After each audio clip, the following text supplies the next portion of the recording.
பொரி நமத்து போச்சுன்னா அதை வேஸ்ட்டாக கீழே தூக்கி போடாமல் ஸ்கூல் விட்டு வர கிட்ஸுக்கு வந்து ஈவினிங் ஸ்நாக்ஸாக காரப்பொரி செஞ்சு கொடுக்கலாம். ரொம்ப ஈஸியாக டக்குன்னு ஒரு 5 மினிட்ஸில் செஞ்சிடலாம். அதுக்கு ஒரு அகலமான கடாய் எடுத்துக்கோங்க. அதில் 2 டேபிள் ஸ்பூன் அளவு தேங்காய் சேர்த்துக்கலாம். கொஞ்சமாக உடைச்ச முந்திரி, கொஞ்சமாக வேர்க்கடலை சேர்த்து நல்லா வறுத்துக்கோங்க. இந்த காரப்பொரிக்கு வந்து தேங்காய் சேர்த்து செய்யும்போது ரொம்ப டேஸ்ட்டாக இருக்கும். இப்போ வேர்க்கடலையும் முந்திரியும் ஓரளவு நல்லா வறுபட்டுருச்சு. இது கூடயே கொஞ்சமாக பொட்டுக்கடலை சேர்த்துக்கிறேன்.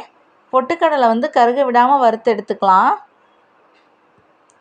இப்படி வறுக்கும்போது கடலை கொஞ்சம் கிறிஸ்பி ஆகிடும்.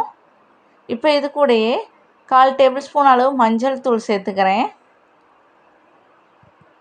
1/4 டேபிள் ஸ்பூன் அளவு மிளகாய் தூள் சேர்த்துக்கிறேன். ஒரு கொத்து அளவு கருவேப்பிலை சேர்த்து அதையும் நல்லா வறுத்துக்கலாம். கருவேப்பிலை வந்து நல்லா மொறுமொறுன்னு பொரிஞ்சு வரணும். அந்தளவுக்கு வறுத்து எடுத்துக்கலாம். நான் இன்றைக்கி வந்து இந்த பொரிக்கு உப்பு சேர்க்கலை. ஏன்னா பொரி வந்து ஆல்ரெடி உப்பு கொஞ்சம் இருந்தது.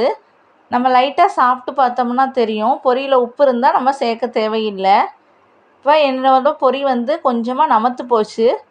அது ஒரு 3 நிமிஷம் அந்த சூட்லேயே வந்து நல்லா வறுத்து எடுத்துக்கலாம்.